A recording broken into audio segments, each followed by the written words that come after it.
Hit the field, blast off, watch a mom fall. This is AFC North Talk. Got me hype, it's about to be a touchdown. Got the Ravens, Steelers, Bengals, and the Browns. Are you listening? It's time to get it hype. Tune in when the season poppin'. Yeah, we going live. Hey, knock 'em out. Ay, first down, going hard. Yes, indeed. AFC North Talk. Let's go. Hey, AFC North Talk. Welcome to another edition of AFC North Talk. We're still about Manscaped. We'll be talking about them later. Shout out to all of you that are watching us live.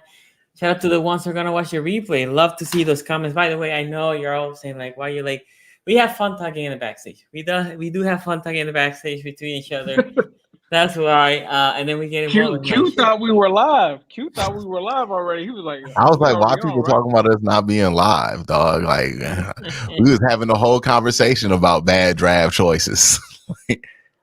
And Guru can't come today. He has some work to do. He to be fair to him, he asked us if we can put the show earlier. We couldn't. He did. Y'all, hey, he at least tried to make something happen. I was the reason it couldn't happen today, but y'all still need to go and at him on Twitter. Yes. Fry him up in those comments. Wait So for what him to get happened? here. You were here. What happened on the preview show? Because I heard some crazy things were said on the preview show. Like in the preview show, everybody picked the Steelers. Pretty sure I might have tricked Guru into the triple. You did. You did. Was like, bro, this should be a blowout. This should be. I'm like, because I know I said in my prediction thing that I sent y'all, I was like, I expect this to be a close game, but since it's at home in Pittsburgh, they'll probably get it out. Apparently, I was wrong because it wasn't even a close game. But we can start. You know what? Let's start with the Steelers game. I predicted, it's gonna be a good game for the Steelers, and I thought that they were gonna win by like a touchdown. I think I said, I told Guru, like, this is the game, right? Like, your defense should show up. Like, we expect the defense to show up, but the offense, right? You coming up from this big game. This is where our Cardinals defense has been struggling. You will hope this defense the offense, you can see the growth. And it wasn't. I mean, even when KP was there, right? Kenny Pickett was there. It wasn't like the offense was humming. Man, what did I say last week about the Pittsburgh Steelers? I was like, y'all getting all hype about firing the offensive coordinator, talking about all this shit. Y'all did this same shit when y'all moved them from the box to the sideline. Oh, it's changed. We about to be cooking. You scored 16 points. 16 points, Pittsburgh. 16 points. That was your offensive explosion. Was a safety and 2 touchdowns. Y'all was so happy because you got 400 yards. Y'all didn't even realize you got 16 points with 400 yards. None of that felt awkward to you. Well, we're talking about the yardage. 280 something with no touchdown. They didn't feel weird. That wasn't nothing about that rung any bells. And y'all took that fool's gold like y'all took the fool's gold in the preseason, like y'all took the fool's gold when they told you we moving back Canada to the sideline. And then y'all got in here rambunctious, talking all this garbage about who y'all gonna be now. Y'all gonna win out. Y'all gonna have the best offense in the AFC North and how y'all have the best quarterback. When it turned out you don't even have a better quarterback than DTR, Joe Flacco, or Jake Browning. Okay, let's get Tyler Huntley. Y'all ain't even gonna mention Tyler Huntley in this conversation. Let's be honest about this. Who would you rather start? Because I think I could make the argument for starting all 4 legitimately over any quarterback that Pittsburgh has. I would say this, look, because I have a Steelers fan that came to me and said, Sonny, but it's hard because KP went out, right? And I said, look, when KP was there, I know. I said, when KP was there, it wasn't like y'all cooking, right? And then second, hey man, wait till Kenny Pickett comes out. The double glove demon. Hey man, wait till he get his 7th touchdown of the season, dog. It's about to be fire. Yeah, dog. If Kenny was there, we would have had 16 points instead of 10. But look, if you look at so I said to him, let me see what Trubisky did because I watched the game, but I couldn't remember. Trubisky did what Kenny Pickett does. He went 11 out of 17, 117 yards, and he threw a touchdown. Kenny Pickett doesn't even throw a touchdown. He ain't throw the touchdown in like a month. I know. Kenny, the Trubisky throw. I'll tell you. Joe Flacco has thrown more touchdowns in the last 2 months than Kenny Pickett. I think, and you guys can correct me if I'm wrong. I think Kenny Pickett doesn't have a 2-touchdown game this year. He has one. He got one. The same amount as Joe Flacco. That's insane. That is crazy. Joe Flacco was on the street till 2 weeks ago. Yeah, from the couch. From the couch. He wasn't in a camp. He wasn't in a team program. My man's came off the street, had gray sweats on when he walked into the building. Was like, hey, I guess I'm here. 2 weeks later, those 2 touchdowns. Kenny Pickett done that shit one time this year. He got 6 touchdowns the whole year. I brought this up. Everybody talked to me about how mid Deshaun Watson is and how all his games were mid this year. Deshaun Watson has 7 touchdowns or something like that in the 4 or 5 games that he played this year. Kenny Pickett got 6 in like 13 starts. What are we defending here, dog? Defend your king, Pittsburgh. If Kenny Pickett was there. Look, last year in 12 games, because he only played 12 games, he scored 6 touchdowns. This year in 13 games, so I guess one more game, he scores 7 touchdowns. That's one more touchdown. Progression. And one game, he had the 2-touchdown game. That was against the Vegas Raiders. Other than that, it's either 1 touchdown or no touchdown. Does Tyreek Hill have more touchdowns this season than Kenny Pickett has his whole career? Probably, because KP has 13 touchdowns. Oh yeah, he has to have it. Yeah, 13 touchdowns whole career. Yes. This the dude, Pittsburgh. This the one y'all got mad at me and my meshes about for telling y'all he's Colt McCoy. Honestly, sorry about that, Colt. Sorry about that, Colt. This is Connor Shaw. This is Cody Kessler. You drafted Cody Kessler in the first round. Y'all at Cody Kessler levels. When we talking about Mitchell Trubisky might be an upgrade, welcome to Cody Kessler world, dog. Y'all drafted Cody Kessler in the first round. Didn't even get the Andy Dalton experience. Nope. No. Andy Dalton is competent. Andy Dalton was competent. Andy Dalton could throw 3 touchdowns in a game. Of course. Okay. and KP, by the way, for Steelers fan, KP has weapons. Like y'all have been talking about, Pickens and fire moves. They are the best receiving core in the AFC North. Yeah. Better than the Migos, right? Who we saw quite the wide receiving group they are. By the way, I know Gouray here. He got to defend that George Pickens, Jamar Chase take that fist, dog. Like, please, I want to hear that. Jamar Chase might be the best. He might be the best floor raiser I've ever seen at the wide receiver position outside of Randy Moss. Like, it don't matter who throwing him the ball, he gonna make it happen. You saw what he did the week before. He basically turned a 3 interception game into like 100 yards. Like, nah. Jamar Chase is that guy. If they got Jamar Chase out there, they gonna get all right quarterback play because he out there. No. Think about this too. So we're here cooking the offense. Ain't he a better quarterback than Kenny Pickett?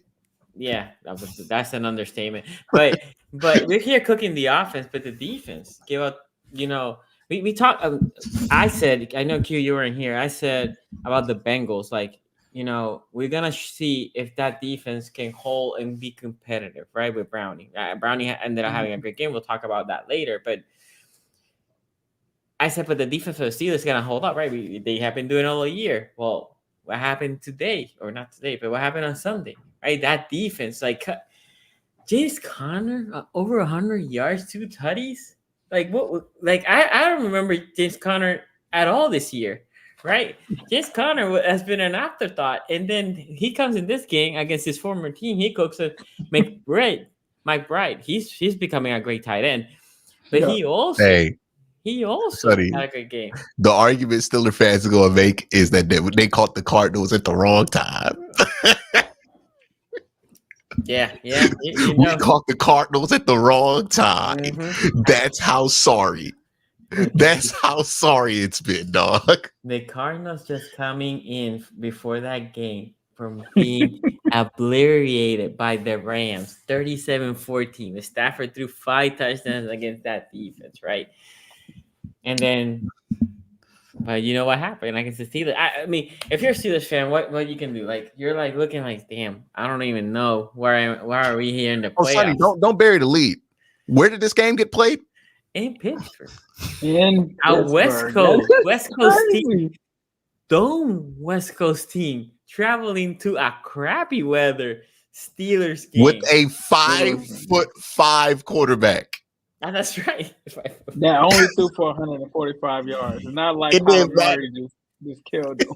It didn't matter. Jonathan Gannon was in that ass all day.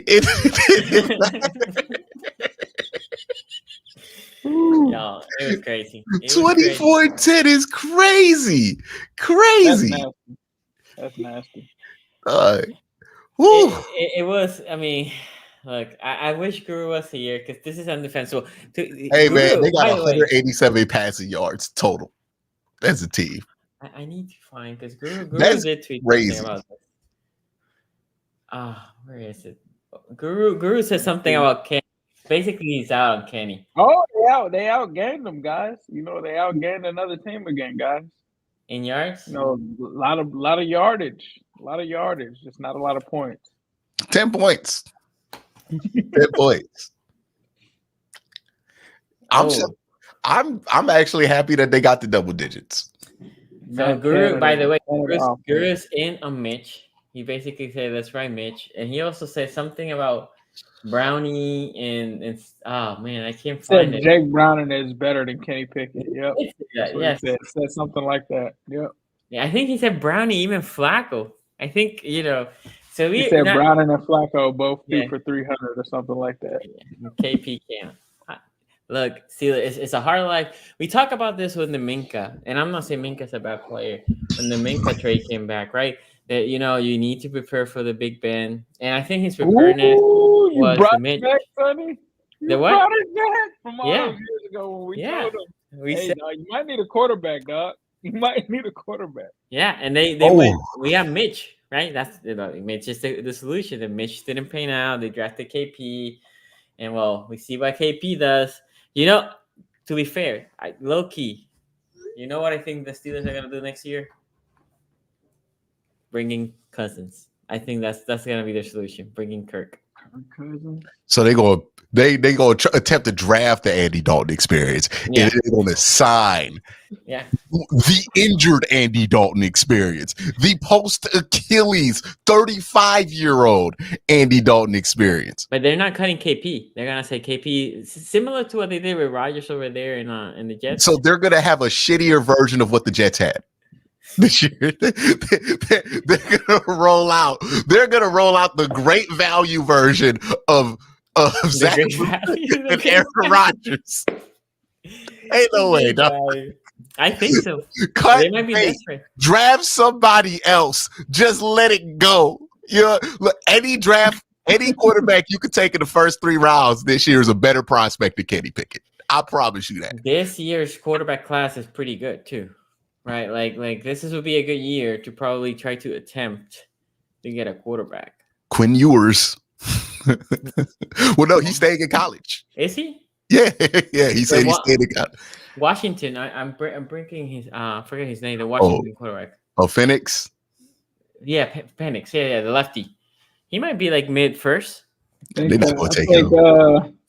I was asking Tony what happened to the never in doubt tweet. It must have got stuck in the draft this week. Must have didn't make it out there this week. That result was never in doubt.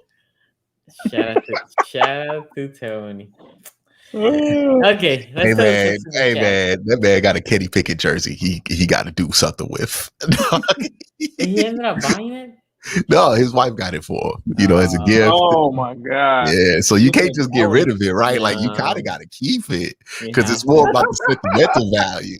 Man, you got to look in the closet. Look, this is how dudes end up with Tim Couch jerseys still to this day. Like you done seen them John Kittners walking around. It's a good story. Let me go get you that John Kittner jersey. No, baby, don't do that.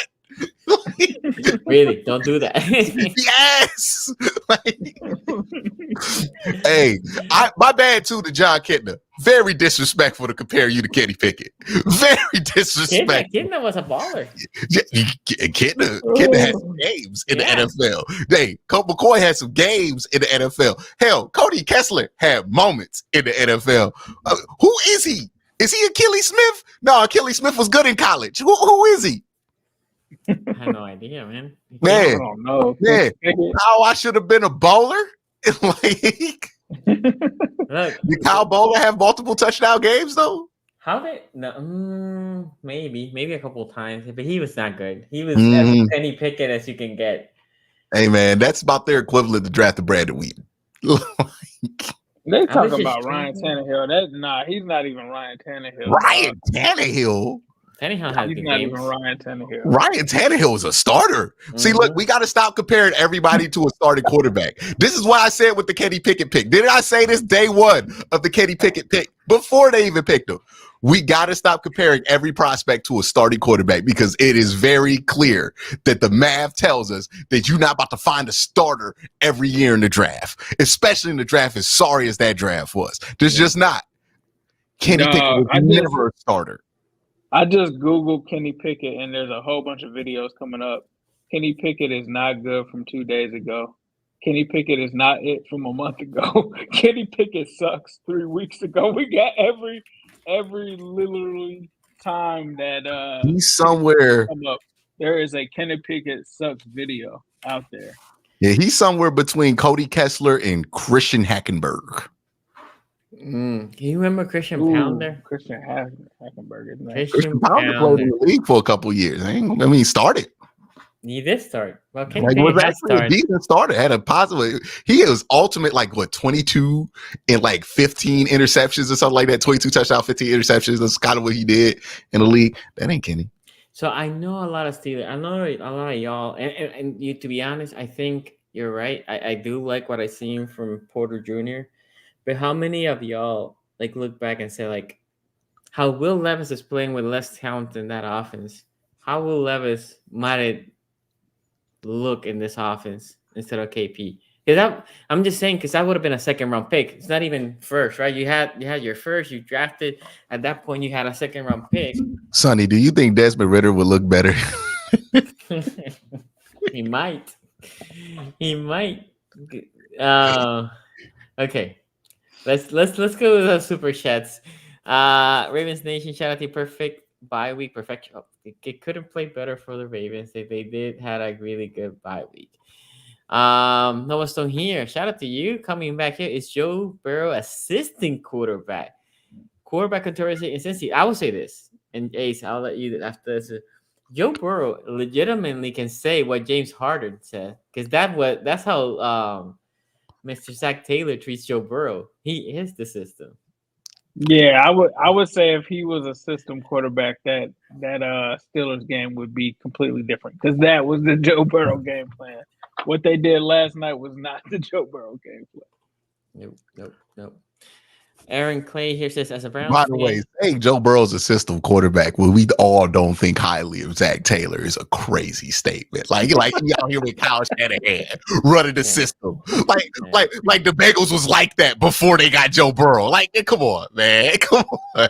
He is assistant quarterback if you think he is the system. Right? We talked about that in here before. Zach Taylor's play is Joe Burrow. You do your thing. Yeah. You know what the system is? Jamar Chase down there somewhere. And it's a good system. It's a good system for Jake Browning. Hey, man, all in doubt, we're Uno. Just get that shit to Uno, dog. They all three on Uno? Somebody got to be open underneath. Let me throw it there. Look, the read is real simple when they are terrified of one person running around on that offense. Matthew Stafford made a career like that. and Matty Ice made a career about that with when you had that guy. Hey, look, Yep. DeAndre Hopkins.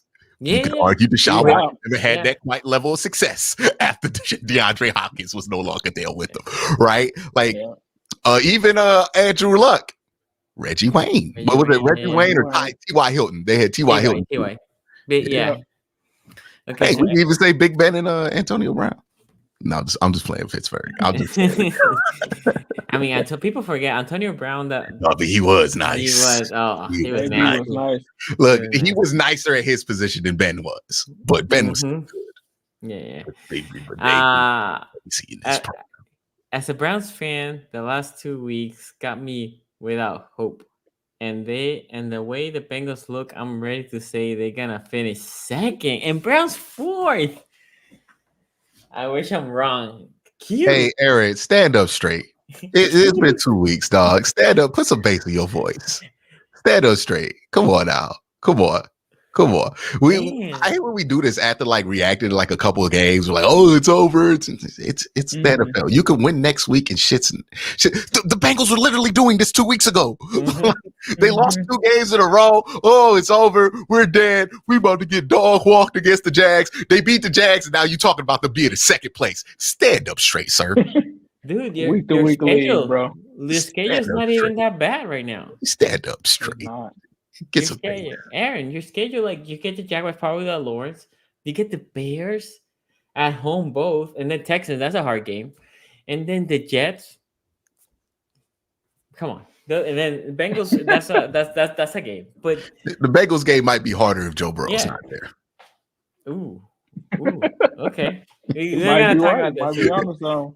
Everyone's Nation says, "Cute. Did it feel weird watching Flacco in Browns color?" It was so weird, man. It was so weird. And it was so funny because that game that Joe Flacco had was the quintessential Joe Flacco game. Like, it was the whole Joe Flacco experience in one game. It was like, oh man, he can make some throws. Oh man, he get rid of that ball quickly. Hey man, he be accurate sometimes. Oh, did he just throw it that far? You just get excited like, man, he's 6'6", he 2. Like, we might be able to do this. And then that fourth quarter hit, and he throws a bad interception. And then he gets 4th and 5, and he throws right in double coverage to David Njoku. And then he takes the safety, and you're like, yes. Okay. Yes. There are 2 sides to this Joe Flacco coin. There is a reason he was never in that league with Drew Brees. Like the full Joe Flacco. It's like if you watch Joe Flacco on League Pass, you probably think, hey man, he's pretty good. But if you watch Joe Flacco week to week, you was ready for Lamar. Okay. Like you were ready for that change. Habitual here says, great bye week. You did say those NFC West teams look like food because the Bengals swept them. Shaking my head, got the Rams riding a high coming to the bank. Q, all I'm going to say is Andy Dalton with a new iPhone. That's who Joe Flacco is, dog. Yeah, I mean, basically, they're the same caliber of player. Like they were always like Joe Flacco had the one hot year, the one hot like 5 games. Flacco had the one. But hot Joe year. Flacco is the equivalent to somebody who blew up off of dropping a hot mixtape. Like he never had the album, but that mixtape was fire. I will put it like this. Let me say this to defend my guy Flacco. Flacco regular season, I would think Andy Dalton's better. Playoff, regular season. I think playoff. Yeah, come on, Flacco was way better. Anybody is. We could probably say Flacco was. So you're telling me he's dark Andy Dalton? You put those two together, you might have Joe Montana, but anybody is better than Andy Dalton in the playoffs. Dog. 1 touchdown and 6. That came up today, just randomly. We're not even talking about Andy Dalton. My cousin called me like, bro, can you believe that Andy Dalton only threw 1 touchdown and 6 interceptions? I'm like, yes, that was the Andy Dalton experience. Hey, here says, y'all still digging out of them Andy Dalton stats. Like every time the Bengals play on national TV, y'all have been to 2 AFC championship games in a row. And I had to hear people be like, the Bengals can't win a big time game. What are you talking about? They went to the Super Bowl. Like, They almost won the Super Bowl. That was what was that, Thursday Night Football where Al Michael said things like, "Yeah, this Bengals team just can't seem to win the big ones." Did we just lose our minds like for 12 months? Gaga here says, please stop the labia slander. Extend Kenny. You know, that's true. Kenny Pickett is Kenny Pickett ain't thrown an interception in almost 365 days. Well, that's the one thing he does. Yeah, I mean, he ain't thrown an interception in a while here, right? Don't point at the fact that he's thrown 4 of them this year, but he don't throw that many interceptions. Look, Kenny Pickett gonna take care of that ball, and that's worth about $80 million. By the way, career numbers. How many touchdowns and interceptions do you think he has? We know 13 touchdowns. How many interceptions do you think I know he had 9 last year and 6. So he's at like what? He got to be at like 13. 13 and 13. That's 13 and 13. All right. Hey, look, I know my Kenny Pickett slander off the top of my head, dog. Yeah, I know, man. Hey, man, that's impressive. If Danny Dimes can get paid, so can Kenny Pickett, dog. There you go. Make it happen. There you go. Make it happen. Look, I said Roquan Smith is Anthony Walker with the Gucci belt. he is Gucci beltless. He is Gucci beltless Cody Kessler right now. He is Cody Kessler with a fake Gucci belt. Like, you think it's valuable because it look expensive, then you look close like that shit fake. All right, like that's Kenny Pickett. He is Cody Kessler with a fake Gucci belt on. Raiders Nation here says, remember when all 3 of you celebrated when the Steelers drafted Kenny Pickett? Seems like that aged well. Aged very well. You wouldn't know it because every time Kenny Pickett had a little 200-yard, 1 touchdown game, people would be in our benches like, well, this is going to age like milk. You're celebrating 200 yards and a touchdown. I think we've been proven right. You went from Big Ben throwing 400 yards, 4 touchdowns, like 3 times a year to celebrating Kenny Pickett throwing 280 yards and no touchdowns like he was the second coming last week. That's how far you have fallen, Pittsburgh. You have fallen to a depth even Browns fans don't even dare to look at anymore when it comes to the quarterback position. And we started 4 of them this year, dog. 4 of them. No, by the way, they did sign ex-Ravens, another ex-Raven here in the North, McSorley. Trace McSorley. They should have traded for Josh Dobbs. How come I don't hear those articles being written about the Steelers? Why did they trade for Josh Dobbs? Why did they settle for Kenny Pickett? No, so here says KP threw 6 touchdowns in 2022. Tom Brady reference here. Tom Brady has 6 in 1 game in snow. I'll do you one better, Nova Stone. Known Tom Brady killer, Nick Foles threw 7 in the game. 7. Damn. Yeah, that was before people knew he could win. You could win a championship by accident with him. But yeah, Andy Reid, Nick Foles, 2013, I believe, his rookie year. I think he threw 6 or 7 touchdowns in the game. And then he beat Tom Brady in the Super Bowl. Tom Brady would never avenge that loss. I'm sorry. Your GOAT can't lose to Nick Foles and Eli Manning twice. There's no GOAT. There's no GOAT. Michael Jordan was not out here losing to like, what would be the NBA equivalent? That's like if he lost to like a John Stockton-less Utah Jazz. Like, Michael Jordan ain't never doing that shit. But Tom Brady is. He's not the GOAT. It's Pat Mahomes. Yeah. Chris here says, is the AFC North a perennial victim of its old school smash mouth DNA, or is it just my bias? Which AFC West team could survive our gauntlet? Like that's look, one thing I will say, we're gonna be talking about the Jaguars in Bengals game, but you can see, I said this when we play, who was it we play? The Ravens were so much, the Chargers, that we were so much physical than the Chargers, right? And watching that Bengals Jaguars game, I saw the same thing. Like the physicality, you can see the difference in physicality, right? Between these 2 teams. So I don't know if I would want another way though. Like I like the rear physical. You know, you see the Browns game too. And I know the Browns didn't win, right? I understand that the Browns didn't win. but still, you see the defense. You see how the defense tackle, right? And this is a game that I think this wasn't the Browns' defense, but still, you can see the difference in physicality. Steelers defense too.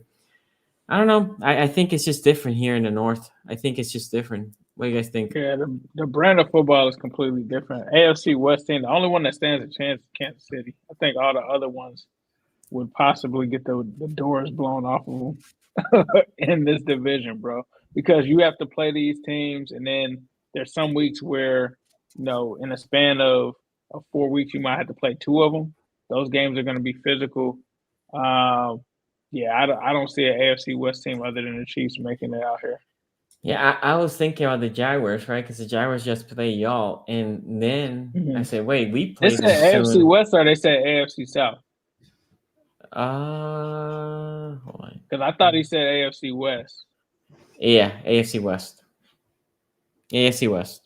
I think the South actually has a better chance, maybe, because them AFC West teams are straight finesse, bro. Unless you're talking about maybe the Broncos, maybe. That's probably the toughest team over there. Everybody else is pretty much finesse.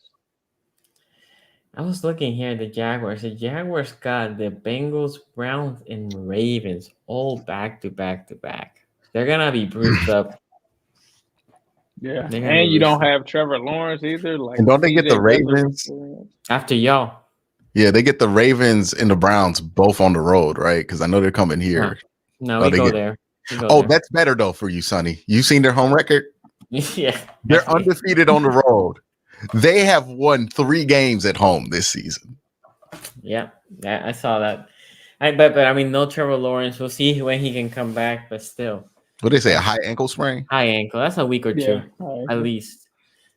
I don't know though, because if you lose these 3 games, but after that you get Buccaneers, Panthers, and Titans. So you could squeak by. You could just, but they ain't gonna do you no favors. Like you gotta win your division. You have to win the division. Yes, I agree. Okay. That being said, let me go pay some bills. Santa baby, this is the season for fresh cut. It's finally here with the sponsor of today's show, Manscaped. The leader in below the waist grooming have just launched their 5th generation lawnmower to help you avoid another silent night in the bedroom this year. Take care of the special snowflakes with Manscaped and watch your South Pole shine like never before. Get the best stocking stuffer of all by going to manscaped.com and using our promo code AFC North Talk for 20% plus free shipping. Mr. Claus will thank you. What could be better than giving the gift of good hygiene and a few laughs? Starting with the Lawnmower 5.0, this is the crown jewel of the holiday, and dare I say, the best ball trimmer of all time. The electric razor advanced kid-safe technology is a lifesaver and known for reducing nick cuts on his Santa sack. But the fun doesn't stop here. Anybody in the family have too much scruff? Look no further than Manscaped Beard, Edger Pro Kit, and a handyman electric face shaver for all its facial hair needs. That have nasty nose hair? Save the day with a Weed Whacker 2.0 nose and ear hair trimmer. Is there Boxers game week? Take care of the chestnut with Manscaped Boxers 2.0 featuring their signature jewel pouch to keep your calm, cool, and collected. Have their nails seen better days? Manscaped has your cover with the Sheer 3.0 nail grooming kit. Get 20% off and free shipping with the code AFC North Talk at manscaped.com. That's 20% off with free shipping at manscaped.com. But use the promo code AFC North Talk. Say ho, ho, ho to a well-groomed mistletoe with Manscaped. Okay. All I want to know is where have Pittsburgh fans gone? I don't know. They were here last week when they beat a wounded Bengals team. Like, oh boy, they was here. That's high. By 6 points. Offensive showdown, right? Yeah, they were here just chatting. And I didn't even entertain it that much because I was like, y'all gonna be back here in like a week or two anyways. Now, I didn't anticipate it would be this. I thought you would lose that game to like the Patriots. Now I'm in question. The Patriots, the only team that has more pathetic offense than the Pittsburgh Steelers is the New England Patriots because they just lost the game 6-0. 6-0. But the problem with the Patriots, and we'll talk about this later in the week, that defense is at least somewhat good against a pathetic offense. It might be 3-0. Whoever scores the first field goal might be game. Hey, man, that first touchdown, if you got that first touchdown, better on the defensive player. How much is Amazon hating this Thursday Night Football? Oh, is that Thursday Night Football? It's Thursday Night Football. That's this Thursday. It is. Oh man, that means I can't distract myself from that. Like usually if I know it's a bad game, I can distract myself by watching some other games. Now I gotta watch that shit for 3 hours and a half. And I got to. Might not be worth it. I gotta do my job. Condensed version. The condensed version is gonna be a minute long. No, look, hey, Bengals fans, I'm gonna keep it real with you. About 10 minutes into that first quarter, I was like, might catch this on condensed. Not gonna lie, the condensed can sometimes be worse though, because it's like if you know it's gonna be like a 10-3 game and then they score a touchdown on like the first quarter, you like, dog, do I really need to watch the rest of this? Like, what are we doing here? It's just 40 minutes of pain. Like, all right, hey, what else am I gonna see from this? I watched the 0-16 season from condensed, and I used to have existential questions during that period of my life. Like, why do I do this? Like, is this as bad as doing crack? Like, bro, them Steelers games are painful to watch on condensed. They painful, bro. No, I just try to catch them when I can. I hate when they play the same time the Browns do because I'm like, I want to flip in and out with like an Eagles game. You know what I mean? As a palate cleanser because they are just, it's so awful. They're just not a good offense. Yeah. Defensively, they're legit, but the offense. Defensively, they're okay. Yeah. They're not really good. They're okay. I mean, that defense, it's a lot of pressure in that defense. I would argue the same thing with the Browns, right? Because, you know, they have moments in the Browns season where they have to maintain that game close. Anyway, so Gaga here says, how does Jim Schwartz have no answer for simple PA bootleg, a play action bootleg, and in around like it's 2012 again? How is he 9-1 versus Kyle Shanahan but does this? Well, see, you're overthinking it. You're 9-1 over Kyle Shanahan because in those games you get pressure with your front line. It doesn't matter if somebody runs a bootleg. It doesn't matter if you run a misdirection, right? If you're running man and you don't get pressure, you're going to give up a lot of throws. Like that's basically what it is. It's not some schematic thing. It's not some, I said this a while ago, right? The Browns are not playing chess. They are playing checkers on defense, and checkers can be a dominant way to play defense if you have the talent. And when you get pressure, it's unstoppable. But when you don't, it's very stoppable, right? And they got to make sure that they get consistent pressure with that defensive line because that's what's stopping them. They're not making tackles and they're not getting pressure. They were able to stop the bootleg when they were getting pressure and making tackles. It's really that simple. I know people want a more complicated answer because that makes it seem like it can happen, but it's just up to tackling, getting pressure, winning your one-on-ones. Right now, we're not winning enough one-on-ones right now.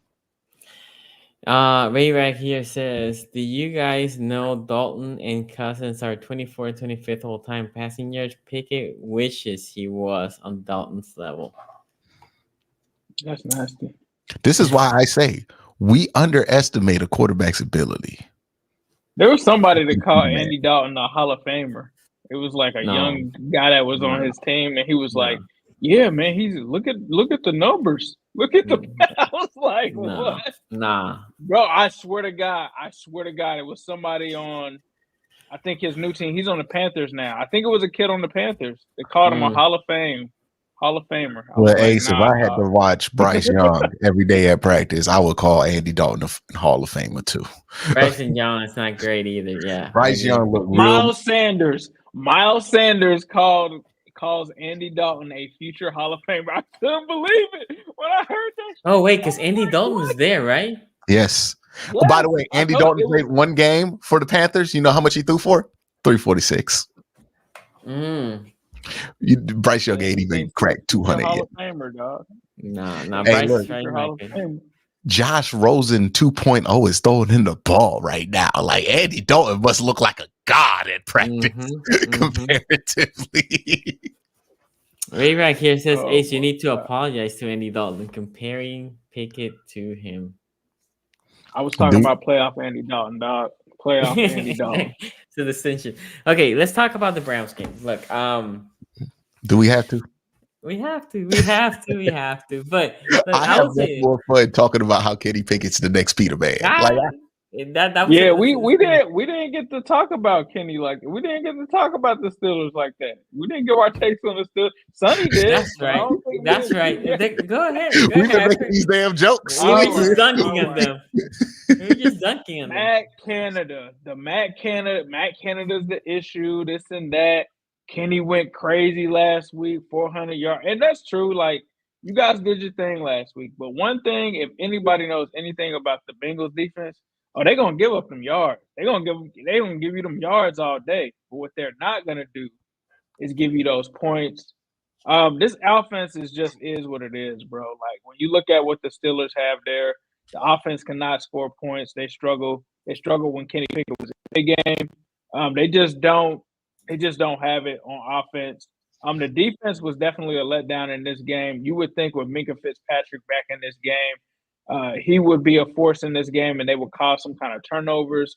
We just didn't see that. They couldn't stop Trey McBride. They couldn't stop James Conner at all.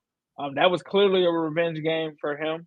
He was definitely wanting to get back at them. But I think if you're a Steelers fan, that is a puzzling, embarrassing loss.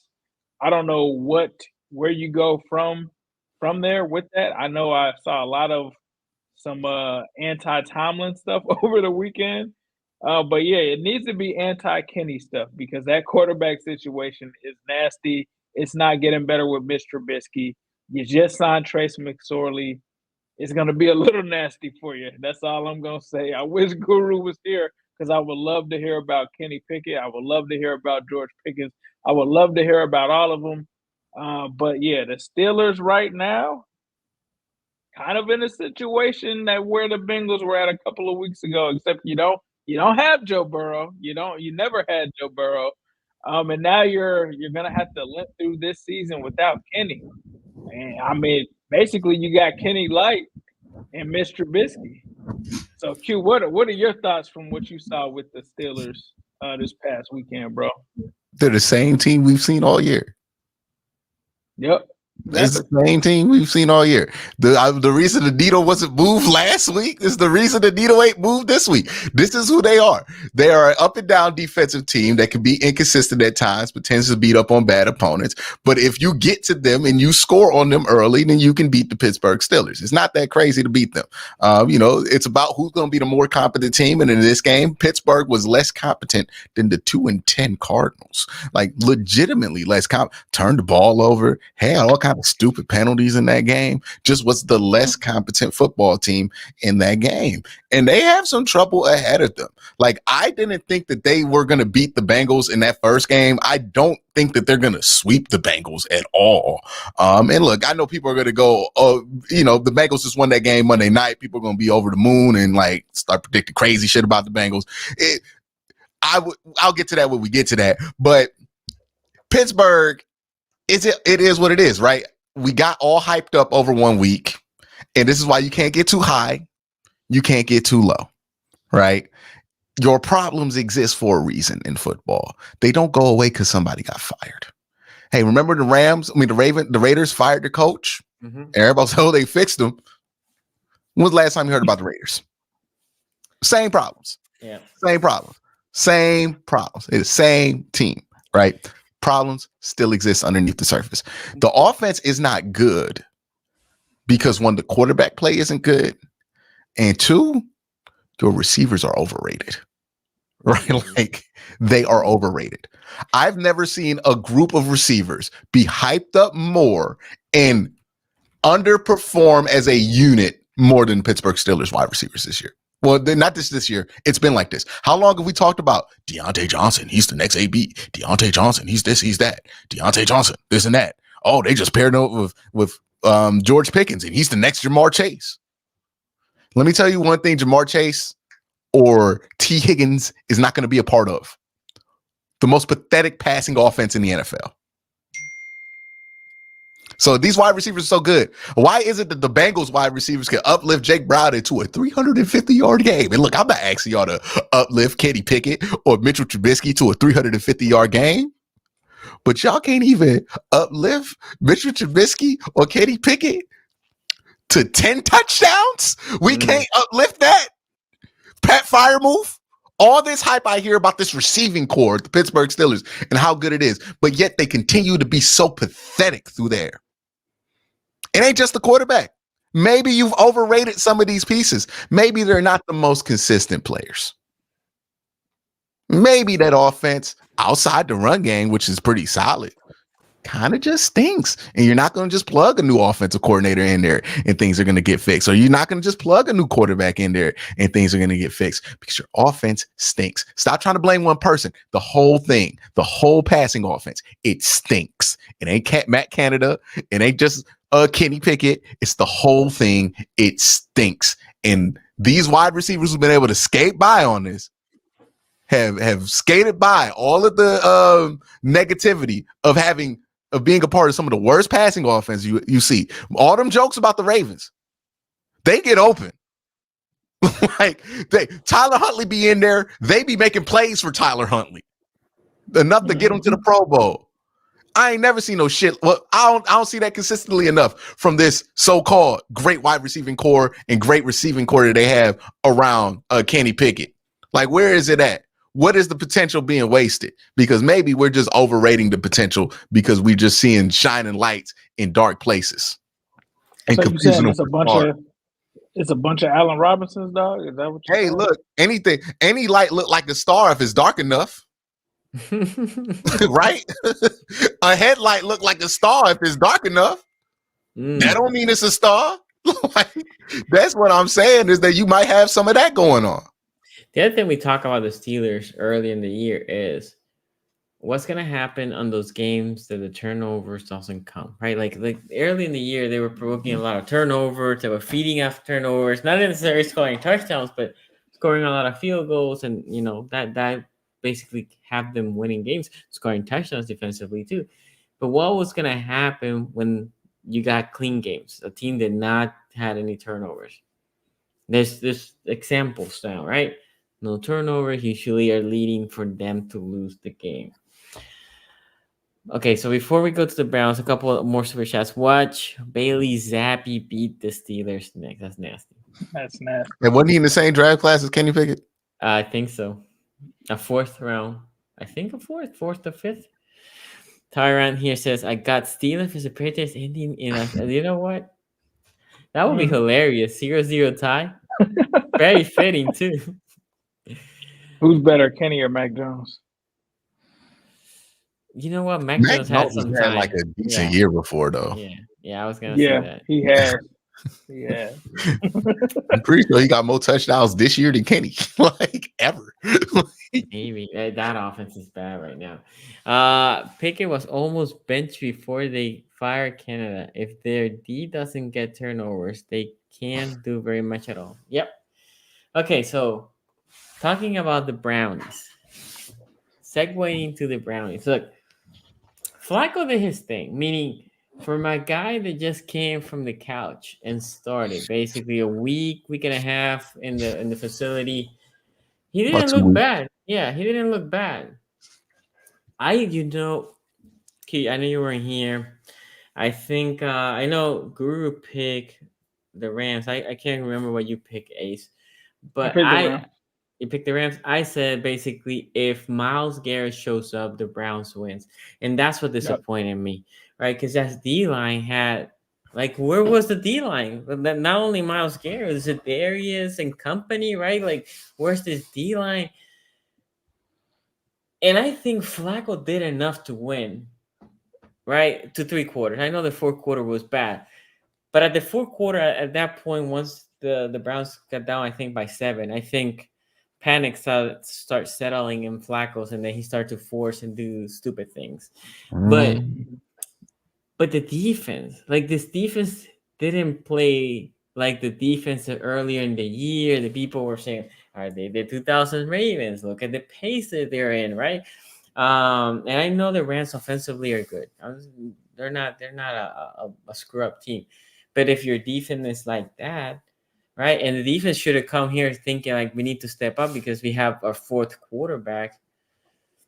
I don't know. I feel like especially the pass rush, like you were talking about the Browns defense, very basic. And I think you can be a very basic and effective defense when you can always, and I say this to the people that talk to me about Ravens, and like, if we ever can produce pressure with 4 or 5, you're golden, because now your secondary, even if it's mid, gets elevated because you have more players. You can produce pressure with the 4 or 5. That's great. And with where the Ravens usually live is we cannot usually produce pressure with 4 or 5. That we have to go exotic blitzes, and you put more pressure in your secondary. And with the Browns, this early in the year, that's where they were living. Pressure. Myles Garrett, I think he looked to me like, the Rams made an effort. You ain't gonna beat us. Okay.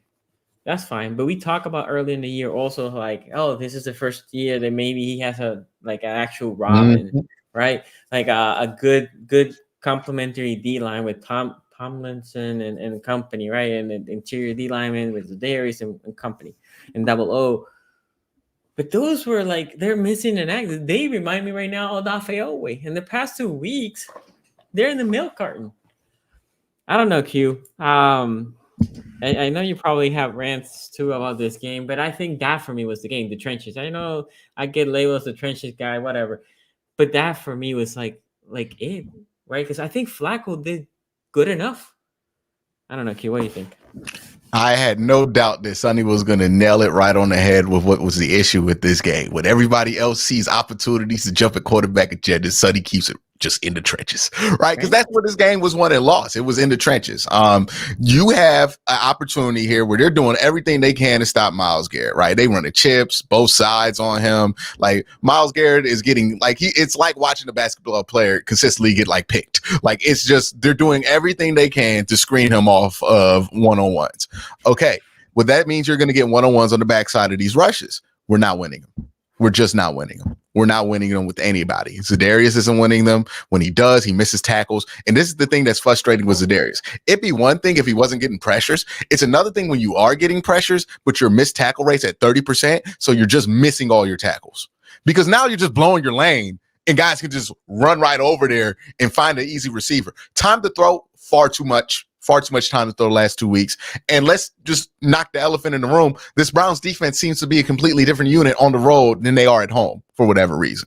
On the road, they play more like this. At home, they're very good at home, right? So I don't know what it is, why that's the case. It's probably a coincidence more than anything, but it's something that does exist. So they got to figure out what is going on. Why can't they win their one-on-ones more consistently with a talent advantage? Because they did have one against the Rams on their defensive line, the offensive line. Why couldn't they win those one-on-ones? And what are they going to do to open things up? I think they're overthinking it, to be honest. I think they're trying way too many loops and trying to stunt, twist people and focus way too much on trying to get Myles one-on-one when it should be, hey, just live with the one-on-ones that they're going to give you, try to win those straight up, and then force them out of those looks. Right now, we're kind of giving into their game plan when we're going to loop and we're going to twist and we're going to stunt and slow Myles down. Myles Garrett is the fastest guy off the football in the NFL. You want him in a situation where he can get off that ball and get to the quarterback. Not where he has to get off the ball, go around, loop around, try to go up the center. That's not where you're going to get the best out of Myles Garrett, and that's going to end up giving them way too much time to throw when you're running man defenses. Live with what they're doing with Myles. Force them out of it by winning your back one-on-ones on the backside. If I'm the Browns, honestly, getting 5-2, get back into those 5-2 fronts that they were running earlier in the year, and just let them kind of single, double, shade left, and then overload the right side, and then make them force them to kick slide that offensive line over. So you're dealing with maybe an inside double, but that's what you have to do. Just simplify it. They're doing way too much to try to force Myles to get free and to run things to get Myles free. You're not fooling anybody in December anymore. Everybody's seen every play you're going to run. And they got to figure out a way to get more consistent pressures and just let their guys win at the point of attack because that's what they're best at. So that was the biggest problem. People were talking about Denzel Ward. I don't think the corners really had much to do with it. Yeah, they didn't play a great game, but when you give Matt Stafford time to throw, he's going to find open guys. When you give a veteran quarterback time to throw, they're going to find open guys. You got to get pressure. You got to get home, and you got to create havoc on that defensive line if you want this defense to have a chance at working. And if you don't do that, it's going to look like it did, which is barbecue chicken. So that's what you were as a defense. We've been here before. I had this same rant after the Seattle game, and then they turned it around after that 1-3 straight. Now they're on the same thing. Hey, man, you're looking real fraudulent right now. We'll see what you turn into the rest of the week. Now, as far as the Joe Flacco stuff goes, look, man, I don't care who plays quarterback at this point. I just want it to be the same person. Like, have you realized I haven't watched the same quarterback play 4 games in a row for this team? That's sad. All year. That's crazy. Yeah, and honestly, DTR, Joe Flacco, I don't think they change your ability to win the game. Like, I think you can win with DTR. I think he's fine enough that you can win with. He can make some plays. And Joe Flacco, yeah, he's good enough to win a game with here or there. Now, it did concern me. And look, I know a lot of people are talking about this because it's a good story. Joe Flacco coming off the couch, throwing 250 yards, looking really good early in that game. But what he did in them last 3 drives should concern you a little bit because that was a little bit more than bad. Okay. That interception he threw, no reason he should have got rid of that ball. And for a veteran quarterback to make that mistake, that's the kind of mistake Joe Flacco keeps making that makes people bench him because it's like we know you know better than that. Mm-hmm. And it's funny because I think he always makes that mistake, Sonny, because of the 2012 AFC Championship game. Okay, Jacoby Jones. Because of the Raheem Moore. Mm-hmm. Like Raheem Moore took himself out of an interception.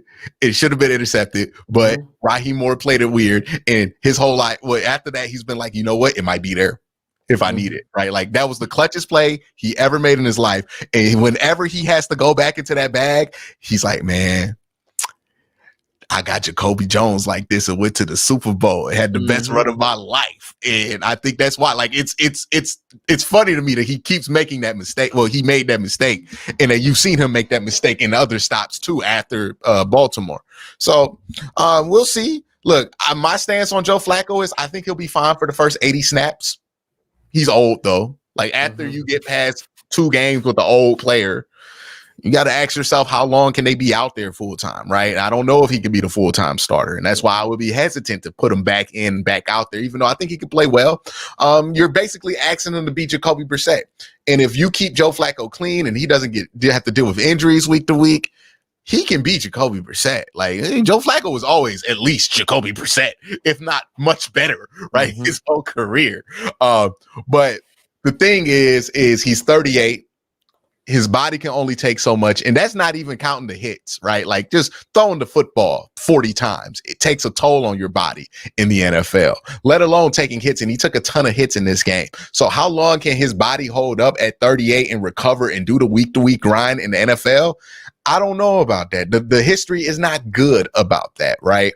But whoever it is, DTR, Joe Flacco, for this week, I feel fine about them based on what I saw in Denver and based on what I saw in LA. But let's be real here. This Browns team is defensive line oriented. Like if the defensive line plays well, the Browns win. If the defensive line does not play well, the Browns don't win. There ain't been a single game this year where you thought the defensive line ate and the Browns didn't win. Ain't been a single one, right? They ate against the 49ers. They beat the 49ers. They didn't eat versus the Broncos, they lost. The defensive line eats. This team has a better chance to win than most, regardless of who's at quarterback, because that's how dominant they can be with a force like Miles and those supporting pieces. But if they're not, you're going to look like a regular defense. And they look like a regular defense last week. So that's what's on the table for them, man. They got to decide what they want to do defensive line wise. I understand that they're beat up. It's been a long season, but you 7-5, you win this game here, you get to 8-5. And you can control your own destiny to playoffs. Hell, things break your way. you might be able to be back in the division race. So there's no reason to give up, hang your head, cry, boo-hoo. Nobody feels bad for you. You're a 7-5 football team in December. Nobody feels bad for you. Nobody's shedding tears. Nobody's giving you pity. So man up, get up to this next game, play well on the defensive line, and shut some people up. And they ain't going to shut up because, Trevor Lawrence might not have played or he played hurt or whatever it is. Okay, do it again the next week. Do it again the week after that. Do it again the week after that. And then do it again in the playoffs if you want people to talk about you the way you want to be talked about. But until then, hey, man, ain't nothing elite about what you've done the last 2 weeks. Ain't nothing generational about what you've done the last 2 weeks. And you look real pedestrian. So we'll see what they are next week. But if they aren't good next week, that's when I'll start to get concerned. 8. Yeah, for me, I think when we were previewing this game at the time, we didn't know if Myles Garrett was going to play. So that was a huge part of my decision-making there. And I think what Q says, and if you studied what the defensive coordinator there does, his defense is built off of the pass rush. You can't have the effective pass rush that allows that cover 1 and cover 3 to kind of be taken advantage of. And one of the things that I said is, okay, if the defensive line isn't getting to the quarterback and you've got these receivers in Puka Nacua, and you also have, I don't know how I'm blanking on his name right now. He's one of the best receivers in the league. But Cooper with Kupp? the receivers, Cooper Kupp, with the receivers that they have over there, it's just a matter of time that was going to, be something that they could take advantage of in this game. And then you talk about no Denzel Ward being in there. So this was a game that, was going to be on the defense to try to limit this Rams team. I do think that the Rams are a little bit better than people give them credit for. I know I probably sound like a broken record talking about the Broncos here, but I really do think that with the Rams because, they were able to do some things without Cooper Kupp. Now they got him back integrated into the offense. And then I also talked about Kyron Williams. I actually think the Browns did a good job if you were actually watching this game. Browns did a good game, had a pretty good performance against Kyron Williams until kind of like the end where he was able to rip off some runs. So I actually thought that they did a good job of concentrating on slowing him down. It wasn't until the end that he was able to kind of get that final dagger in them with the touchdown run. But that's what the Rams were able to do. I thought they were able to play balance. Cleveland, I think, like Quincy is saying, Joe Flacco had some moments where he looked pretty good. Definitely had some chemistry with Elijah Moore for sure. Didn't see the chemistry with anybody really outside of Elijah Moore. So I don't know if that's something that he's going to have to build over time or what's going to happen there. They definitely started to lean a little bit on the run game. Ford was able to make some things happen. I think that was his first touchdown, if I'm not mistaken. But like Q was saying, the defense is going to have to step up and limit some of these teams. Now, I'm not going to try to say that Matthew Stafford is an amazing quarterback because everyone knows how me and Q feel about Matthew Stafford. But this was a Sean McVay team. This was a team with Myles Garrett that was clearly affected by this. Obviously, the guys out there playing with like one arm right now. It's going to be up to those other guys on the defensive line to try to help them out. Go ahead, Q. And just remember, we dropped like 3 interceptions. They're Matt Stafford tried to throw us in that game. And that's the thing, right? It's not just about the defensive line has to show up, but it's like we didn't play. That's the other thing I wanted to touch on real quick. Just the lack of complementary football that this team played in this game was disgusting for a team that's played it all year, right? When I say complementary football, I'm talking about building momentum, right? You get a 3 and out, offense gets a field goal, you force a field goal, okay, offense gets a touchdown. You built momentum. That's +7. The Browns didn't do that. There's a sequence that jumps out into my mind about the story of this game, the lack of complementary football, right? Because there was a stretch where the Browns were forcing 3 and outs for like the whole second quarter, and the Browns offense couldn't get a first down, right? Joe Flacco was not getting no first down there. No complementary football there, right? Here's the sequence that points out to me. It jumps out to me, my bad. Joe Flacco gets a field goal. The offense gets a field goal. Defense gives up a touchdown right after that. They had a 3rd and 20 on their drive. Gave that up. A 3rd and 20. Best third down defense in the NFL. Gave up a 3rd and 20 to Tutu Atwell.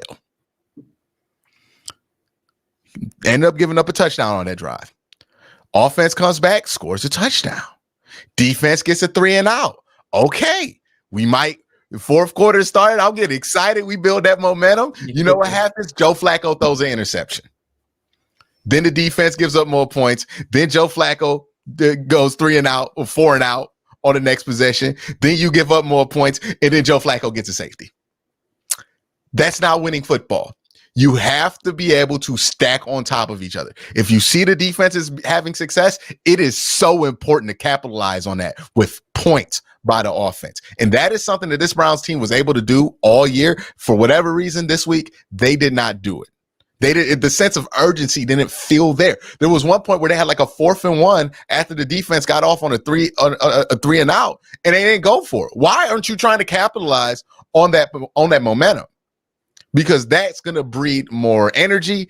Energy breeds pass rush breeds pressure. Boom. You right back into it. This is why they're a bad road team. This kind of stuff, right? They have to figure this out. And that was another thing that bugged me about this game was they weren't playing any type of complimentary football. All they had to do was put one quarter of complimentary football together. They would have won this game, but they could not do it. They could not put it together for whatever reason. Yeah, man. I mean, I completely agree, man. So we'll see what happens going forward. But this once again, and I expect as Zadarius Smith, especially team with Myles Garrett, for this to be, one of the, if not the best tandem in the division. It just has not lived up to it. It's a lot on Myles' shoulders. We'll see if that changes because he's going to need their help, man, with him out there with one arm. And they're going to need some help from the offense, like he was saying. You got to be able to score some points there. We'll see. I think they do catch a break. Obviously we don't want to do too much looking forward with the preview, but, you are possibly facing the Jags team without Trevor Lawrence. So that may be something that allows them to try to get a little healthier before the end of the season stretch that they're facing. Yeah. So need Nick Chubb to get off them crutches and get on the field, dog. That's what we need, dog. Now we have the Monday Night Football, the Cincinnati Bengals and Jaguars. Look, I don't want to pat myself on the back here, but I started that preview saying, they need to be more balanced. They need to run the ball. And then she told me like, well, it ain't happening with Zach Taylor. I will say this because I'm watching this game and I'm like, man, this game is not what I expected because I expected if the Bengals are going to win, it's going to be a low scoring game. And then I'm seeing the first two drives or first 2 out of the first 3 drives, the Jaguars go and score. I'm looking, I'm like, I don't know if the Bengals, and Brownie can keep doing this throughout the game. Obviously, he could, or he was able to. But I don't know about y'all, but I was thinking, and Bengals fans, listen to the whole thing before you explode what I'm about to say. I don't know if y'all had Joe Burrow if you win that game. And this is why. If Joe Burrow had that game plan that they put for for Brownie, I think he absolutely wins this game. Not only he wins it, he might just kill the Jaguars. I've been saying since week 2 that the Bengals are best when they run the ball, even if it's not effective, but just the threat of the run, just the threat of play action, right? And the Bengals love. If you go back to that week 2, I think it was when we beat you guys. That game, y'all started running the ball, and even the other one, Brownie came in late. But the week 2, y'all were running the ball effectively, and then you abandoned the run. This was against the Ravens, and then we were able, because then you go one-dimensional. And yes, your offense is good, your receivers are good, but if I know every time you're passing, I can adjust my defense for the pass. This game, you were running, you were passing, it was balanced. You had this Jaguars thinking sometimes it was running and then in the pass, it helped Brownie, which was my point, that you have to run the ball, even if it's not effective, to help the young quarterback. And Joe Burrow's not young, but if he has just the threat of the run, that's just going to open the passing game. So again, Bengals fan, this is not for me to say Joe Burrow's not better than Brownie. No, Joe Burrow's eons better than Brownie. It's the Zach Taylor should start calling more game plans like this. against any opponent. It also that helps Joe Burrow not getting hit as much, right? It stops those rushers because they might think it's a run, right? With you're playing the Bengals, you're just assuming everything is a pass, and usually it is. I don't know. I know Mixon didn't run necessarily effective. You know, he had a couple of good runs, and 39. I can't remember 39's name. He also has some good runs in this You game. talk about Chase Brown? Chase Brown, yeah. He has some good runs too. Mm-hmm. But that threat of the run, it was just there, right? And Brownie, shout out to Brownie. He played a really good game. He had a couple passes over there. You know, he didn't miss many passes, but anyway, overall, he played more than And well. one dot he threw to Jamar Chase on that touchdown was crazy. Yeah, he had really good passes. And you're looking at Brownie, you're like, this. I mean, this could work. This could work. Mm-hmm. You can definitely. I mean, I said playoff push. I know you Bengals fans are so down, but you know this could work. It's not like the playoffs are Yeah, but that unachievable. schedule was brutal. They play 6 playoff teams in a row. It is. It's not that it's easy. It is about the attrition too. Like you've already lost Joe Burrow. Like what if anything else goes wrong? Well, the one thing I will say, this defense needs to play better. Like Trevor Lawrence was cooking them. Like, and then what was the guy that comes after Trevor Lawrence? CJ Beathard, 9 of 10, 63 yards. He wasn't throwing the ball deep, but again, he was effective, right? And you were hoping, I don't know, you were hoping that the defense would. Again, this is what I thought. I thought the defense was going to show up, and then that's how this game was going to be competitive. The defense showed up in some moments. Like, you know who impressed me, Ace? Battle. That kid played his. Oh my God! There was a play that. He Trevor Lawrence threw a deep pass. I forgot to the receiver, and Battle just in the end zone. Yeah, Battle. And that was a deep pass. Yeah, close to the end zone, and Battle just took it out clean. Well, he put the hand in the face of it. Nah, clean. He put his hand over. He covered his eyes. That's whatever. I like it. I like it. I thought it was a great play. But the defense needs to do a little bit more, right? Because Brownie had a great game, but it's hard to expect Brownie to have every game like this. So the defense obviously has to step a little bit more. But Ace, how you feel? Yeah, man. I mean, honestly, if you go back to the preview show, there was a lot of stuff that I got wrong about this one, right?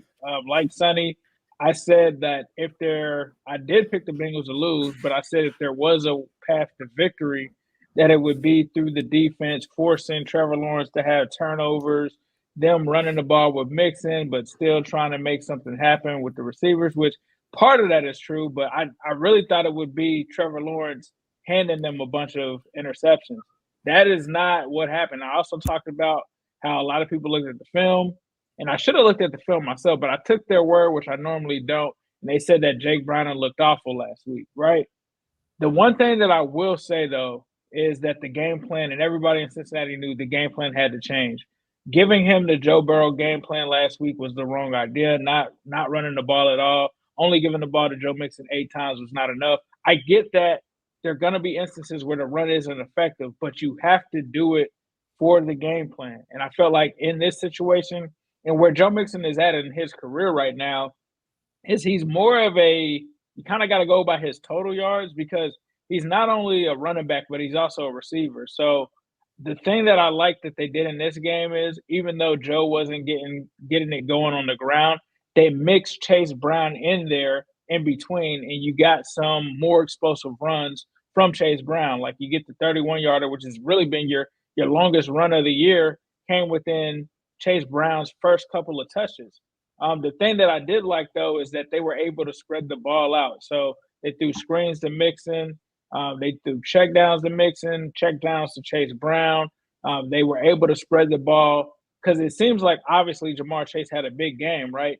But Jake Browning targeted like 9 different receivers of the ball. So you were able to get T. Higgins involved. And that's why I always tell people, like, why T. Higgins is so important. Yes, if you look at the box score, you're not really seeing that much, even though he had a huge catch on that drive for them to kick the field goal to win the game. The fact is, whenever teams have to go against you and guard you, they have to account for T. Higgins just with him being on the field, and for Jamar Chase at the same time. That allows Jamar Chase to get some single coverage and kind of get freed up. Whereas when T's not there, teams can really just concentrate specifically on Shade and Jamar and having at least two players on them. In this situation, Zach Taylor and company were able to use that to their advantage. They were able to spread the ball around. Tanner Hudson, bro, I don't think I know Bengals fans know who he is. I talked about how bad the Bengals tight end room was at the beginning of the season. The best tight end has been Tanner Hudson. I get it. Whenever they need a play and they go to Tanner Hudson, this guy just finds a way to make plays. They were able to do that. So I think that, like Sonny is saying, and a lot of Bengals fans felt this, and in 2021 they did this, they have to play with more balance. You have to run the ball and pass the ball. And I think not only did it help the quarterback, it helped the offensive line. It's not helping your offensive line throwing the ball 40 times and not running at all. And I thought that was another big thing that stood out to me. The offensive line played much better because some of the first games with Jake Browning, he was getting hit a lot. He was holding on the ball too long. That's one of the changes I think Jake made in this game that was clearly evident. Was in the first game, he was kind of holding on to the ball too long against the Steelers. He was able to get that out, anticipate his throws in this one. They might have something in Jake Browning. I'm not saying that he's going to be this superstar, but they at least might have a viable backup quarterback with this guy. I still can't explain how this dude went 32 or 37 for 350 yards. I don't know how to explain it. It's insane. Jamar Chase. You know how to explain it. You know how to explain it, Ace. They the Jaguars. That's how you. Jaguars. Yeah, their pass defense really got shredded. The run defense was supposed to be a top run defense. Bengals still ran for 156 yards against them. But Jamar Chase, I was in the space, and I think people just assume that, I'm a homer and this and that. I tried to tell them then, nah, Jamar Chase is one of the best receivers in the league. Oh, well, he plays with Joe Burrow. He plays with all of these guys. I was so glad to see Jamar Chase be able to have a huge game and everybody see him on a national stage to see how talented that kid is. Because Jamar Chase, a lot of people were talking about tank, do this and that. And I kept telling people, I'm like, that's not Jamar Chase ain't with tanking. I don't know if you really think Jamar Chase is about to just go out there and try to lose. That's just, if that happens, it's going to be bad. It's going to be a lot of stuff talked in the media. He's going to throw probably the offensive coordinator under the bus. But Jamar Chase's energy went through the whole team. He wanted to win. He even posted after the game, yeah, I'm smiling, but I'm not satisfied. That's just the mentality that he has. And I thought he was able to put it on full display. A lot of people are going to talk about Tyreek Hill and this and that. And I respect Tyreek Hill, but when you talk about an all-around complete receiver, you were able to see that from Jamar Chase last night, whether it was a screen, whether it was deep pass, whether it was whatever concentration catches, he was able to put on a show whenever the Bengals needed it. And that was something that had to happen. With you not having Joe Burrow, you have to find ways to get the ball to Jamar Chase. They were able to do that. Coaching staff, this happens every time. I told y'all the cycle. They have a bad game. We criticize them. They have a good game. I still need to see the consistency though. This was cool. There were some moments in that game where I wasn't so sure of, when Zach Taylor, basically helped them kick a field goal with no pressure. They could have iced the kicker. They could have done a lot of things with the kicker that just missed the field goal. And then he did the weird thing where they did the draw play and all of that. Seemed like some people thought, they're trying to get in the field goal range, end up calling a draw or something like that and lucking up. But then they messed that up.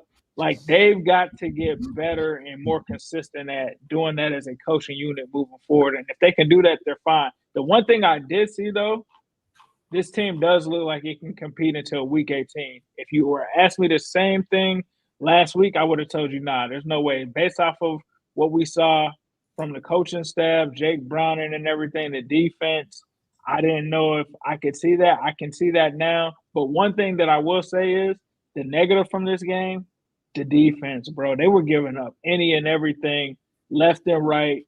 CJ Beathard went down the field on you. But for me, they got to get back. It's weird because they have these stretches where they give up all of these plays and stuff. but it's like you can't pinpoint whose Worse than fault that. it is. I agree. Like DJ Turner's making plays, Jordan Battle's making plays. Dax Hill messed up and missed a pick opportunity in the end zone, but it's hard to kind of pinpoint where the breakdowns are occurring. And I think from what I've heard a lot of people talk about just in the Bengals side of things is a lot of them feel like it has to be like the secondary because that's the only thing that's changed, right? Like it has to be some kind of breakdown there. But for them to come out of this game with a victory, Evan McPherson making the game-winning field goal, you have to feel good and feel like this team can compete. Jake Browning, we're going to have to ride this roller coaster and see where it goes. But I think that the Bengals show last night that even though a lot of people might have written them off, in that locker room, they're still going to try to make a push. So that was a huge win. And I think if you're just a fan of football, watching that game, watching it go into overtime, that was possibly one of the best Monday Night Football performances that we've seen. It was an interesting game. Glad Trevor Lawrence made it out of this game with just an ankle sprain because that really kind of took a little bit of the air out of the game when he went down. So glad to see that he's okay. But if you're a Jags fan, you kind of choked that one away, bro, especially with you being the number 1 seed at the time. So I know the Jags are probably sitting there wondering, where they go going forward. Definitely didn't think that Zach Taylor was going to outcoach Doug Peterson. Didn't have that on the docket at all. But shout out to the Bengals, man. They're still alive. We'll see what happens moving forward. But you got to take it 1 week at a time. You're in a position right now where you control your own destiny, but you're going to have to win. You can't drop any other ones because you lost the Steelers game, because you lost some of these earlier ones. You cannot afford to drop anything else. So we'll see. But that path to the playoffs is going to go through you trying to take it one game at a time, trying to get the dubs. Like, don't sleep on the Colts. They're a very good team themselves. They're pretty feisty. So right now, I think you shift your focus to that and just see where the chips fall at the end of the season. And I'm just hoping that it's not going to be a damn, I wish we would have ran this game playing against Pittsburgh last week kind of situation. But shout out to the Bengals. They showed some fight. I'm ready to see where the season goes from here. Cute. Yeah, I thought it was an impressive showing by the Bengals offense, and I thought the Bengals defense was there when it mattered in important moments there. Jamar Chase continues to be one of the best. I mean, is he still a young player? Like, he's so good at such a young age that it doesn't feel like he's a young player anymore. He just feels like a good player. It's hard to believe, but this is year 3 for Jamar Chase. Mm-hmm. Yeah, he ain't even close to that rookie deal yet. So, yeah, he's such a good player, such a ceiling raiser here. My only concern with Cincinnati going forward, and this is just something we're going to have to see, is, hey, it's easier to get pumped up Monday Night Football. You wear your all white uniforms, everybody watching. It's easy to get yourself up for that, right? But some of the stuff that we saw at the end of that Pittsburgh game, where it looked like they weren't even up, like they were just like whatever. And then even at the end of that Baltimore game, that's where I want to see, like, okay, which team are we getting from the Bengals? What motivation are we getting? Because sometimes when you have a backup quarterback situation like that, you could pull it together for that one game. But when Sunday at 1:00 hit and you still see it ain't number 9 out there, it's a different, you got to find that motivation in different places. So we'll see where they're at for the rest of the year. I think next week would be a good indicator because, Indy, 1:00. That's 2 guys play, right? Indy at 1:00. Yep, Indy at 1. Nobody's watching, you know what I mean? Like that'll be a good indicator of where their mind is for the rest of the year. Because look, they're gonna play Kansas City. I'm pretty sure they're gonna get up for Kansas City. I'm pretty sure they're gonna get up for what's the other Steelers, right? You'll get up for those 2 games. But the question is, like, can you maintain that level of intensity, that level of energy when it's not Monday Night Football, when it's not against a kind of a glamorous kind of thing, right? That's the only thing I have to think about with the Bengals. And we'll see what that is going forward. I think we'll get a good test of that Sunday. But yeah, man, impressive showing. Look, I said this before. I wouldn't just necessarily write off the Bengals because they do have one of the best wide receiving core in the NFL. And the good wide receivers tend to do well for when your quarterback goes down. And the only thing wrong with the Bengals right now is that the quarterback went down. Now, again, it's a really good quarterback, but you still have really good wide receivers. And that might be enough to get you through most teams. I thought it'd be enough to get them past Pittsburgh. And if they had, I don't know why Zach Taylor was like, all right, he wants to run the Joe Burrow offense. I'm going to let that happen. Like, I don't know why that decision was made. I mean, but I guess Zach trusts his guys. But yeah, that's the only thing with the Bengals is just, okay, it's nice to see them show up here, but we'll see what they do going forward, because I think it might be a little bit harder to get up for these other games, but they find a way to get up for this one, win one that nobody thought they would win. And you can't even blame this on Trevor Lawrence going down, because they were in this game when Trevor Lawrence was in it. By the way, one silver lining for the Bengals is also the Zach Taylor. If he continues to see the balanced approach and he sees the offense do better with a lesser quarterback, right? You will hope that translates to him and says, well, if with this lesser quarterback, with Burrow, the offense was a roller coaster too, right?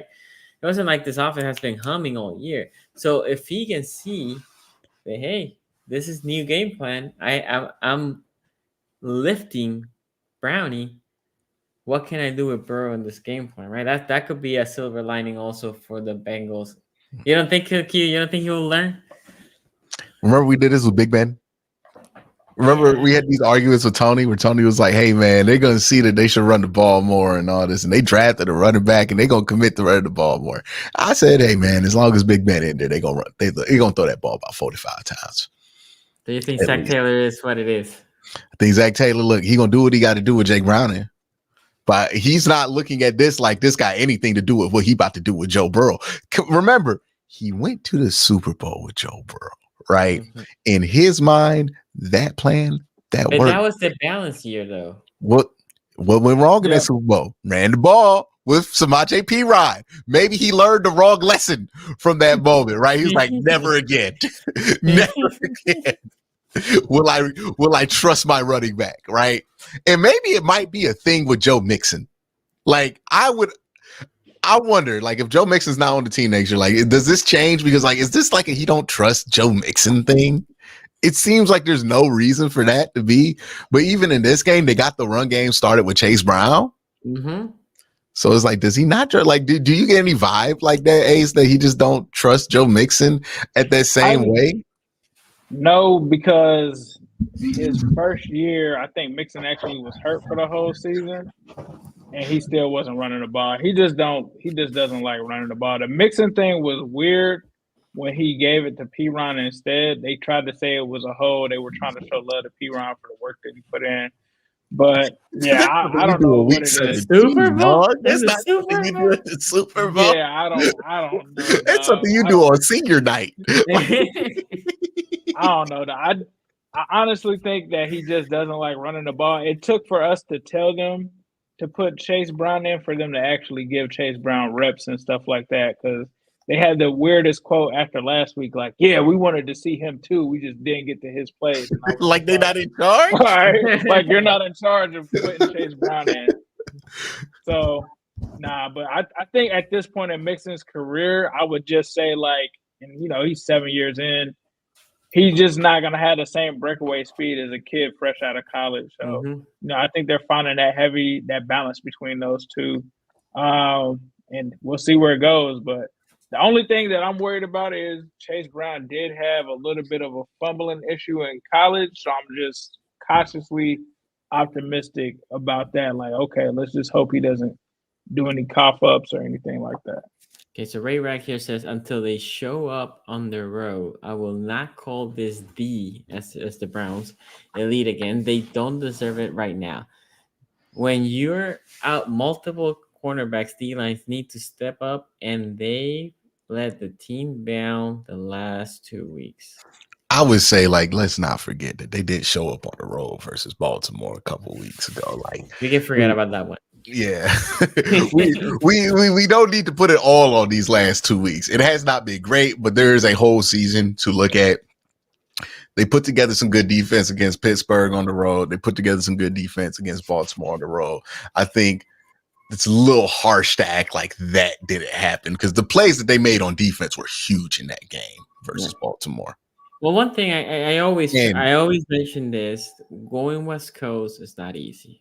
Going West Coast is not. Same thing for West Coast to East Coast. 2-game West Coast trip too. Those are not easy. Those are like not obviously. I'm not here trying to give a pass to the Browns, but I understand that going West Coast is not easy.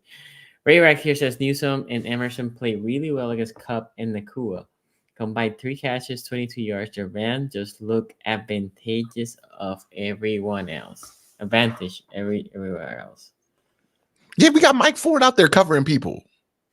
Yeah, they was going to like Demarcus Robinson, dog. I was like, where he was on the Rams? Yeah. Like, where did he come from? Hey man, they weren't looking for what number they would throw it to. They were looking for 28. It was one of those things where it's like, let's get 28 in coverage. I was wondering when teams are going to start realizing that Mike Ford is out there in coverage. And I don't know if y'all remember, but if you've seen any clips of the Browns in camp, the wide receivers cooking, you saw 28 getting cooked. Like, and the team's starting to notice, okay, Mike Ford is barbecue chicken. We're going to get him in that thing, and then we're going to hold this thing for like 3 seconds, and he's going to get cooked. It's not good. It's not a good combo. We need Denzel Ward to get back for sure. But we also need to get more pressure on that defensive line because that's what the defensive line is supposed to be insurance for. Herman here says, and this was nasty. Tyler Boyd interception was nasty. Been that type of year for Tyler Boyd. Look, I remember seeing this, and I'm like, oh, they're gonna do a reverse of a Brown. He's on the floor, right? They push him out, whatever. And Tyler Boyd, I would like to understand what was his straight up thought. Like, he's looking at Brownie on the floor. There's 2 defenders there. He could run.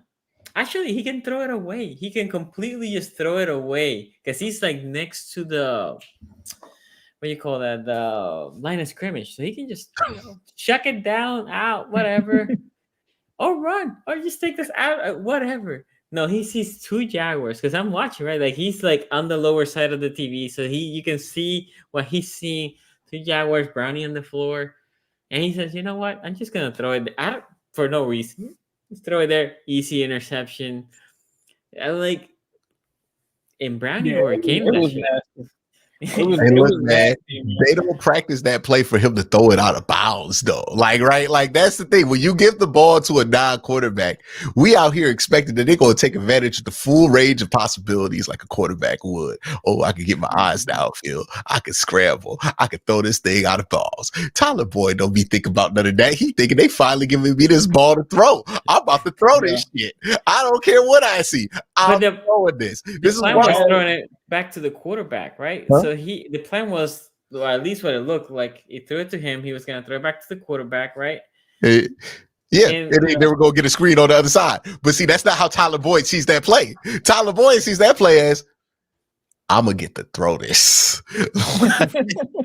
This is the one to make a play where I get to throw the ball. And you know what I'm going to do? Mixon was over there. The play breaks down, and he's like, well, we didn't practice this. Break it down. So I would just do what I'm told. I'm going to throw the ball. Like, this is why you got to be real careful with these looks and make sure that you are absolutely positive that you are getting the look that you wanted when you call that play. Because if one thing goes wrong, you have a dude with the football who don't know what to do with the football. And that shit, what I saw Amari Cooper do it. Veteran player, Amari Cooper. Just tossed it right to somebody because he didn't know what to do. He was like, I'm just throw it. Like, because I was supposed to throw it. It has been a tough year for Tyler, man. He's just been on the end of some not so good plays, but they were able to overcome it. So we'll see. I don't know about the decision to call the trick play at that moment. It's a little strange to call it on that side. But yeah, that deep in your own territory is kind of crazy. But yeah, sorry, Tyler, you got to throw that out of bounds, dog. Yeah, or run it. Or just run it. Or run it. Yeah, whatever you get. Yeah, do something. You know what Tyler needs to do? Y'all talking about? He just needs to take the sack. Just go down. Like, just take the knee. All right, play over. Like that. That's what he needs to do. He wasn't going to throw that thing out of bounds. Who knows if he can even throw that out of bounds? That's from the opposite hash. Like, yeah, he might not be able to get it out of bounds. Just take the knee, go down, dog. I don't know if he was scared to get intentional grounding or like what. Treat it like a fumble. Just lay on it. Yeah, I wonder how because the intentional grounding had to be pressure. He wasn't pressure. And he was next to the line of scrimmage, and he's outside the tackle. I wonder how that rule goes. I'm not sure. Anyway, I'm pretty sure he ain't think about none of that shit. Yeah, I'm meant to throw it. It happened so fast. Yeah, I agree. The Browns also, for some reason, this is from Ray Rack, had Taki Puka when he scored that touchdown. Well, Puka plays slot. That's going to happen every once in a while. Exactly. When you have the slot, your linebackers sometimes are going to pick the slot guy. You have the slot, and then also the gas you in the run game. That's just good. That's just good execution, right? So if a team's gashing you in the run game, you got to get heavier in your personnel packages. So you're going to be in base. Once you're in base, now they can roll Puka out, have him in the slot, and then take advantage of that matchup. That's why success on offense breeds more success on offense, right? Because you get to force teams into situations that you want, and you get to continue to build up that momentum. Ben here says, as soon as I saw Trenton run on the field, I was like, y'all better triple team him because Jake find a ball out. Yeah, Trent Irwin, secret weapon. Yeah. Was he with them at Washington or something? No. Nah. But it does seem like he always has a play to Trent Irwin every game, no matter what. It just is random, comes out of nowhere. But I think that's because Trenton Irwin, him and Jake probably play with each other in the preseason more on like second team offense. So. Let me look up something about Zach Taylor. Y'all want to preview the Steelers game? Because it should be a quick preview. Zach Taylor played wide receiver. No, he played quarterback. I'm trying to see if he played wide receiver at any point in his playing football career, because there's a lot of he reminds me of me with Trenton Irwin. I mean, what is this? Patriots and Steelers? Yeah, Patriots Steelers. You want to preview that now? If you lose the Zappy, that's gonna be a little. I mean, honestly. Hey, look, you think the Patriots really going to win 2 games though? Like this is a big opportunity. Is this at home? Look, it's a home game for the Patriots, right? It's New England. I'm pretty sure it's in New England. Hold on. Is Belichick trying to tank? That's what I need to know. Is Belichick willing to tank? No, he not. Well, even if they lose, they're still in the second spot. He gonna try to win this game. It's at the Steelers. Thursday night at the Steelers. Steelers and Patriots don't like each other, so yeah, I think the Patriots are going to try to win this game. I think it's going to be tough for even though the Patriots are not good, I still trust that defense a little bit. It's the offense I don't trust, and you've got a struggling Steelers offense coming into this game. I don't think that that's the medicine that they need. And then you're talking about Mitch Trubisky. Going to be interesting to see what Belichick cooks up for him. This is going to be probably one of the most lower scoring games in the NFL this season. I'm going to take the Patriots 6-3. I'm going full wacky Thursday night football. This thing going to somehow get to over 50. I can see that. Full wacky Thursday night football. And both the quarterbacks going to play like dirt. It's going to be like all these turnovers going to add up to like a bunch of points or something like that. I see this being a wacky game, a goofy game. If it's at home in Pittsburgh, I don't think they're going to lose 2 home games in a row to 2 mediocre opponents. I really doubt that. But I don't know, man. Mitchell Trubisky might throw like 3 of them. Like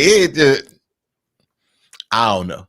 I'm gonna just go with Pittsburgh because when in doubt, I'm gonna just go with them. Right? Like I've learned my lessons over the years. This is what I'm gonna say. After this game, they get the Colts, Bengals, Seahawks, and Ravens. If they lose to the Patriots, it might be GG for them. Not on record, but for the playoffs. Like this is an opportunity for you to get your 8th win, to reestablish yourself, right? To keep pushing for that playoff spot. It's gonna be a bad game, I think, because both defense. If you want to, whatever you want to say about the Patriots, their defense usually shows up. It's the offense is just ass, right? Like the offense is just bad. Two good defense against two very anemic and bad offense. Oh my god! Look, I'm gonna go Steelers. It's Thursday night at home usually favors the home team. I don't know what the spread is.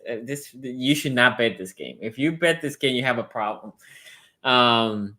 Thursday night at home for the Steelers. I'm gonna go with them, but if you lose, Steelers fan, there's bigger issues here. There's like the Patriots have been the punching line this year. So are the Cardinals, and you don't want to go back-to-back losses at home to those two teams. You don't want to inflate the 2023 draft order by giving the two teams at the bottom of it. Hold on. So does this mean that if you do a show Friday, that's gonna be even worse for Guru if it doesn't work out on Thursday? The Guru is doubling down on the bet here. He's like, you know what? I'm gonna get that win on Thursday and then come back act like that Sunday didn't happen. Yeah. That's the bet the Guru is willing to take here. He about to do some crazy 360s. Like, Ben here says, Lyric, they be on the practice squad going nuts with Hudson. Trenton is his number 1, and Hudson is his number 2. Yeah, normally. Yeah, I can see that. Yeah. Stop it. You're not going nuts on the practice squad. Hey, they not actually playing, dog. Like, they just installing shit. They're the scout teams. They use them for the scouting. Yeah, they were the scout teams, but those three have broken up. They have moved up to the big league. Anyway, so I'm going Steelers. Q is going Steelers. Ace, you're going Patriots, right? I'm going Patriots, man. I'm going Patriots, man. Okay, we'll see Friday. We'll preview that game. We're also gonna review. I'm sorry. Hey, look.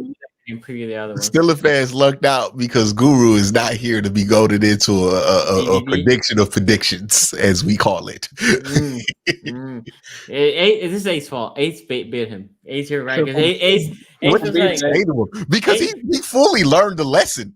Right? Guru predicted that this should be a game that the offense would look better, and I think he said like, maybe like 10 or whatever, which just seems borderline. But Ace like, no, this should be like a blowout game for y'all. Like this should. The spread was like 6, dog. I'm like 6. Yeah. See, Ace said that's free money. Ace was like, that's. Ace like, you need to. That's free money. Ace was like, this should be like free money. You should bet that. And Guru's like, you know what? F it. 40-10. I don't know, something like that.